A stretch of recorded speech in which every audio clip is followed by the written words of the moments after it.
Bonjour à toutes et à tous, vous suivez la revue de presse du jeudi 2 septembre 2021 sur l'Intelligent TV. Commençons par l'Intelligent d'Abidjan qui présente à sa une des propos d'Aoussou Jado, président du Sénat. Le PDCI appartient autant à Bédié qu'à Alassane Ouattara. Le confrère revient sur l'affaire de l'apologie du viol sur NCI en affichant comment le procès de Yves Dembella et l'ex-violeur présumé s'est déroulé. À ce sujet, Connexion Ivoirienne publie Mbella prend 2 mois de prison avec sursis et 2 millions d'amende. D'autres têtes vont tomber à NCI. Le site Kwasi écrit la même chose relativement au verdict du procès. Cette fois-ci, nous sommes à l'Assemblée nationale. Génération Nouvelle mentionne après le Sénat fraude sur les exonérations des députés. Bion a manqué de tact politique. C'est Bédié qui oriente le jeu politique au PDCI RDA et d'ajouter des pics envoyés à Aoussou Jado, président du Sénat, sont les propos de Gwali Dodo, porte-parole du parti septuagénaire, repris par le journal L'Inter.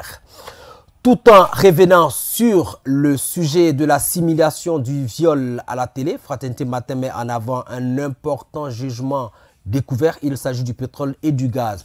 Le site Afrique sur 7 abonde dans le même sens, découverte d'un important jugement de pétrole et de gaz.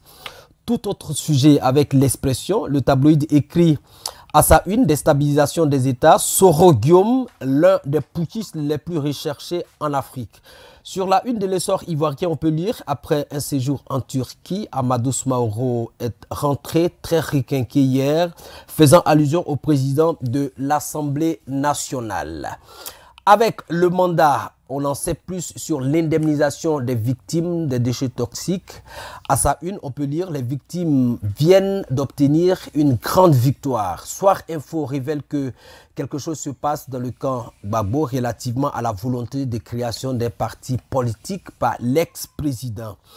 Toujours au sujet de Laurent Gbagbo, l'avenir met à sa une rencontre de maman, les non-dits du discours de Gbagbo face au ouais. Mobilisation pour le nouveau parti de Gbagbo, les représentations FPI à l'étranger. Déjà à Abidjan, peut-on lire à la manchette de Le Temps. Quant au quotidien ivoirien Le Matin, sur sa manchette est visible, en dépit des assauts du PDCI et des GOR, le RHDP consolide son assise dans le Gontougo. Terminons avec le confrère, le nouveau réveil qui questionne doublement. Après les rencontres Ouattara-Bédié, Bédié-Gbagbo et Ouattara-Gbagbo, où en sont le dialogue et la réconciliation? Bédié et Ouattara pourront-ils s'entendre? C'est ici que prend fin la revue de presse du jeudi 2 septembre 2021. Merci de nous avoir suivis. À bientôt.